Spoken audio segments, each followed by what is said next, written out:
I am from Johnson Space Center. We have a proud boiler maker who's now the Johnson Space Center Center Director, Mark Geyer, who actually, I've been around NASA long enough, he's actually a good friend of mine.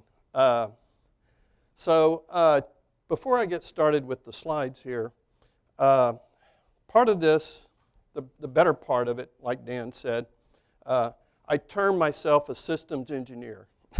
I've been around NASA for 25 years now. I've had the opportunity to go up and out. Didn't care for the lobotomy that was required to do that. So I've always stayed connected to the work itself and touched sort of a management when needed. So I think it's really important to focus at the start here. The title of your workshop, by the way, I'm really appreciative of Dr. Ramirez and the organizing committee for inviting me, because after this talk, I plan to take the tie off, roll up the sleeves, and we'll get started with the workshop part of all this, okay? But resilience, resilient is a key word to me when I was invited to come and sort of some opening remarks.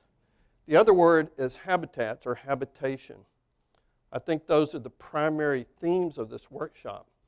So from my perspective, having sort of zoomed in as well as zoomed out during my work over the last 30 years now, I think it's important during the workshop that you keep the perspective, looking at those two themes, from an engineering perspective. A great many of you are here dealing with that, but also from what I would call, what NASA calls an architecture perspective, the mission planning part. Those are two different perspectives.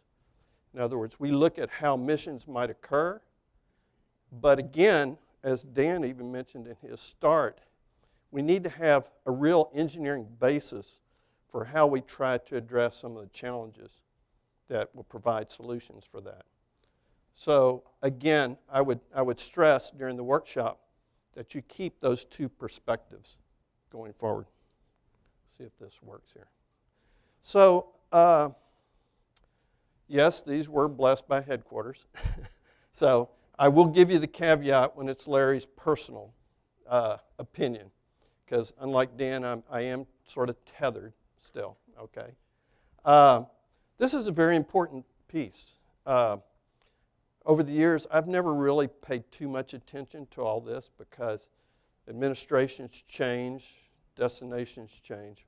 But this is the Space Policy Directive 1 that was signed in December of 2017. For this audience, I think the things to really note in the wording is that at the bottom, the U.S., yes, it's because we're a U.S. agency, will lead the return of humans to the moon for long-term exploration and utilization, followed by human missions to Mars and other destinations. If you need a hook for your work, this is it, particularly for us. Currently, I'm in what's known as the Exploration Mission Planning Office at JSC.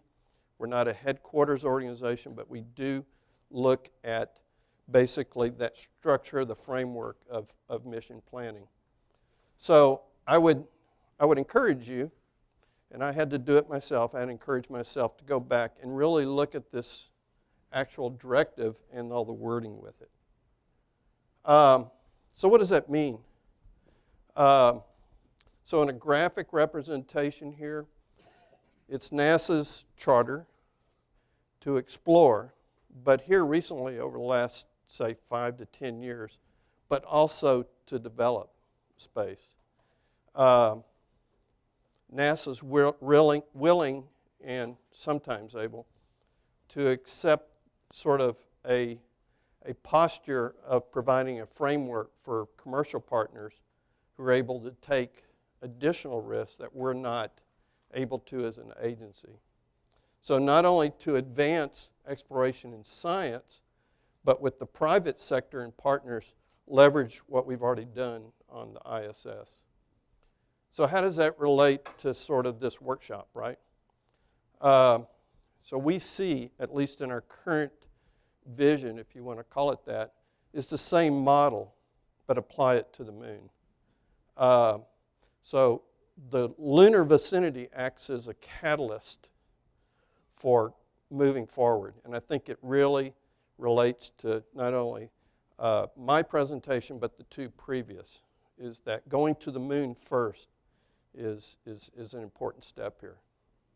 How are we doing that? There are some activities underway to put out requests for proposals and engage the commercial sector for lunar payload services, not unlike what we do in ISS right now. But also small robotic landers leading to what we call human-class lunar landers. We've done numerous studies over the years. I think fortunately, I've been involved in everything since the 90-day study, then the station, then coming back from station, looking at exploration missions the last 8 to 10 years now. That landers are a key component of exploring to another body, particularly the moon and Mars. We find that the largest payloads that we have to deliver to the surface are usually those ascent vehicles required for the crews to get off the surface. So it's a huge mass driver in terms of the architecture. What NASA presentation not complete with an artist rendering. This is a depiction of what we call Gateway. Show of hands, are you very familiar with Gateway at the moment? You see, it's no longer called LOP G. Okay? No longer LOP G. Lop the front part off. It's termed Gateway. So some things to notice with this rendering. One, it's shown in cislunar space. There's certain orbit to it. And again, my background doesn't allow me to explain to you in any great detail about what that orbit is, but it actually allows the vehicle itself, or the facility itself, to not only orbit the lunar vicinity, but come back to the Earth area as well. But if you see the rendering here, it includes things such as habitation elements, an airlock capability, similar to what we might have on station, science utilization, plus also, if you see sort of on that very far right, that glistening piece over there is the first element of the Gateway approach. It's called the power and propulsion element. It's sort of an approach to provide sort of the propulsive capability for it. Currently, there's announcement, or at least NASA's in the process of awarding, I guess you'd say, a contract for that. One thing about Gateway, and I'll mention it here, one of the things that we're doing differently, sort of against the model that we've used over the years, is a procurement strategy. And again, the elements that are represented here include international partners, currently with JAXA and ESA and others, Canadian ARM, not unlike what we might have on station, U.S. commercial element for habitation, and even a NASA-provided utility module, which is sort of like a combination of additional habitable volume plus an area for stowage and stuff. So this slide here, again, shows what we call strategic principles behind our exploration approach. These have been in place for about, I'd say, 4 or 5 years. I'm not sure if those in the NASA audience recognize them, but they've been depicted in many different ways. So things such as fiscal realism, commercial partnerships, gradual buildup of capability, global collaboration. But the one I'd point to you here, and this was not done intentionally because of the workshop here. If you notice that one second from the bottom, architecture, openness, and resilience. What better way to connect sort of my opening comments to sort of our strategic principles. So these are sort of our and these are in more detail, But there are things that we go back to look at, not intentionally, but they're good reminders of us that sort of what type of human exploration that we're looking at going forward. Another piece that sort of gets to the openness and the resilience of our approach is that we have a set of deep space interoperability system standards. These were actually released for public comment March 1st of this year with the goals of, again, it's already been discussed here, enabling industry and international entities to independently be able to develop their systems, but in essence, follow an agreed to set of standards that are common. We tried it on station. I don't know about percentage-wise. We were successful sometimes not so much. But this allows sort of an independent developer of an element for Gateway to have sort of a playbook to go by to start with. But you work all that prior to anything actually being visualized or even under development. So if you look at the website there, www.internationaldeepspacestandards.com, you can go there, and I feel fairly certain that you'll find them there. So what does an open architecture do? The only thing that I can use as a representative example to you, and again, it was touched in the first talk, we haven't gone very far. I mean, we've done ISS, but again, it's an incredible engineering feat, and it's something that we have that we should learn from going forward, okay?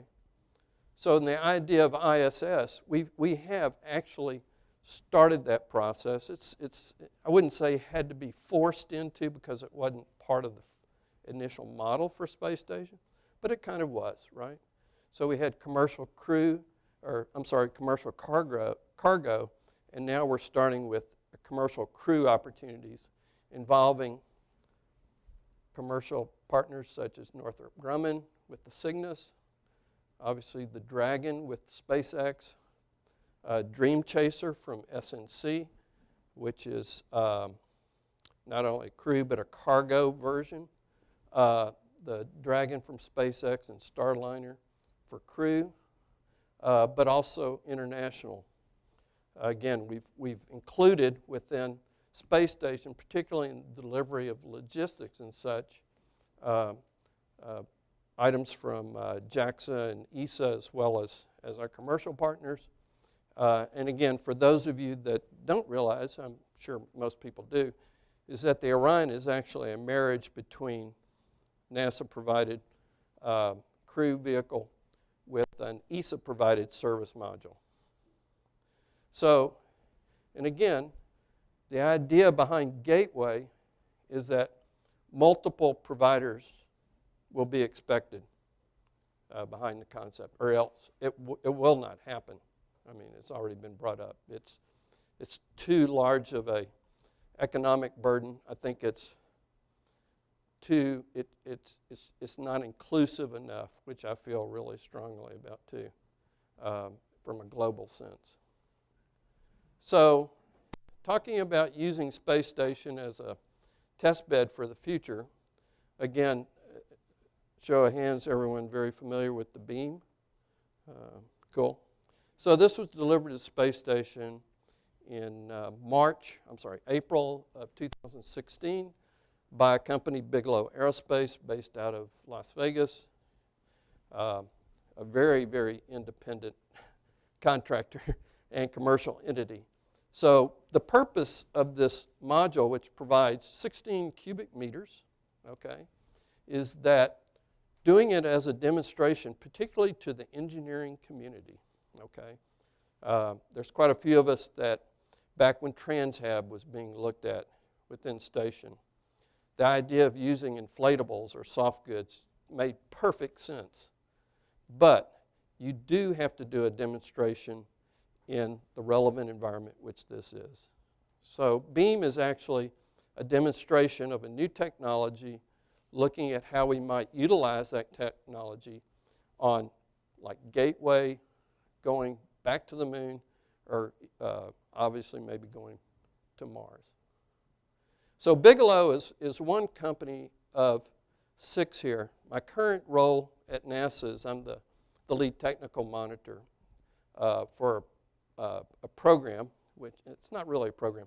It's an approach called Next Step Habitation. Again, you can do a Google search to find out more about it. But what it is, we're in a phase 2 with these companies. We've been working with them for 2 years now. Small amount of monies to each, but having them look at the idea of what is after ISS as far as habitation.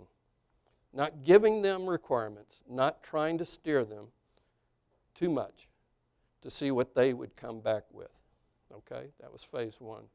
Phase 2, which we're currently in the process of completing through next year, each of these companies will be delivering a full-scale ground prototype. And as a NASA team, we have a very robust ground test team that will go and do engineering testing as well as human-in-the-loop testing with each of these contractors' approaches. So the first, Lockheed Martin, basically at KSC, they have taken a former MPLM and outfitted that, leveraging sort of work that they're doing with Orion, and that will be delivered to Kennedy Space Center, their prototype. Northrop Grumman, AKA, I don't know if you're aware, Orbital ATK is now Northrop Grumman. Builds on a proven cargo spacecraft. So the idea of looking at logistics element and repurposing it to become a habitat, become what they call an augmentation module, become even potentially an airlock, but taking a common element and just repurposing it. Bigelow, obviously, with expandables or inflatables. Boeing is looking at their concept, leverages off existing technology, obviously from space station. Sierra Nevada has a very unique approach in terms of modular buildup, incorporating an architecture that includes multiple PPE elements and an inflatable as well. And then the final one's Nanoracks, which we're currently, hopefully we'll have on contract in December, looks at sort of the Skylab approach of converting a Centaur upper stage into a habitat. And I know I was talking to Barry here, y'all are with them. Big challenge there is how do we use robotics to enable the architecture. So getting back to my first slide, that we have to look at it from engineering as well as an architecture perspective. So an architecture that enables an autonomous approach, one that looks at converting an upper stage, that's the architecture. But the engineering development of the robotic systems to enable that is equally important, if not the most important. Okay, so for the purposes of this workshop, I included a few slides here. And actually came out clearer than I thought. So I have a subsequent slide after that sort of shows it a little bit larger. So what we've done is we've taken these habitat systems that are required for, say, Gateway, required for the moon, required for a transit vehicle to Mars, required for the surface of Mars, and tried to show to you what that element is, what our capability on ISS here is, and what is our goals, at least from our viewpoint, realistic engineering goals for future deep space. So in this first slide, we have life support, environmental monitoring, crew health, and EVA. And again, one of the things I got from the introductions, this is such a multidisciplinary group here, I think you probably are touching every one of those. So let's look at those in a little bit more detail for deep space. So in life support, almost doubling to 75% our O2 recovery from carbon dioxide, closing in, and not full closure, but upwards of 98% for water recovery. And then the important one on the right-hand side, one of the biggest challenges is reliability going for future missions. So in the case of life support, we currently have a 6-month mean time before failure approach. We need at least 30 months. Environmental monitoring, currently we do onboard analysis, but it's sent to Earth, sent back to be analyzed. We're going to need some type of onboard analysis capability that can be done locally within the spacecraft and be able to identify and quantify species and organisms real time without a dependency on Earth-based labs. Crew health, again, some of the things here are more obvious to some of us, but just to point out, smaller and efficient equipment for exercise, and onboard medical capability that far surpasses what we have currently. So the extent of the medical care has to increase to a more critical level, okay? Might include surgery, things like that. And then long-duration food systems, which includes growing plants, possibly aquaculture, those things that particularly when you get into a planetary situation, you can probably start to look at providing.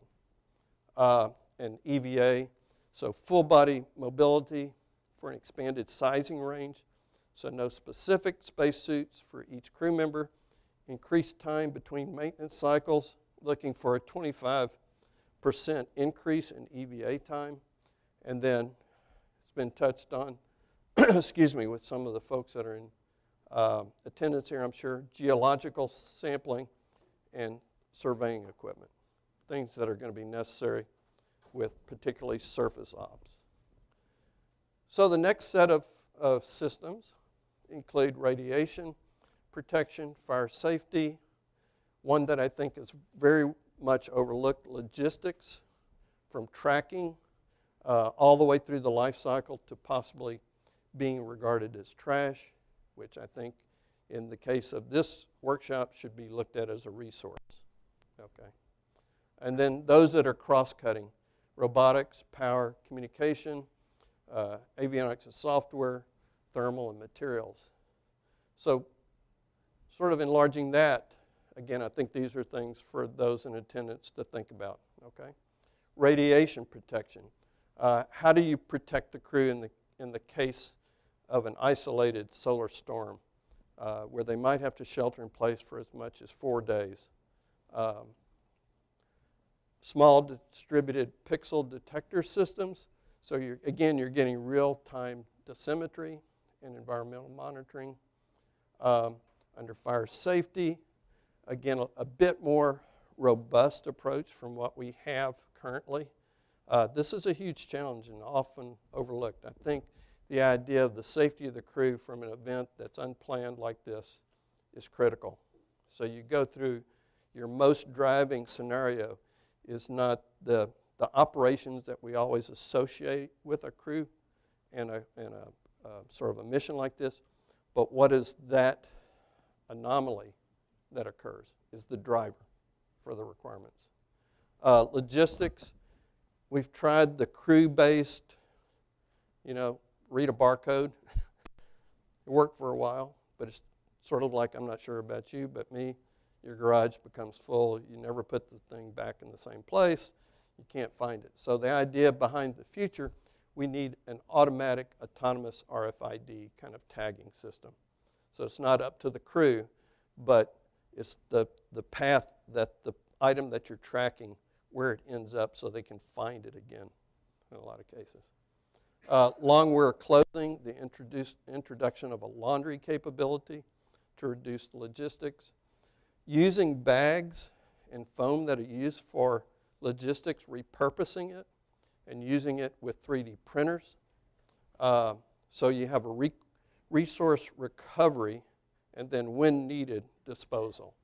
Okay. Cross-cutting, those end up being sort of operational independence of the crew from Earth.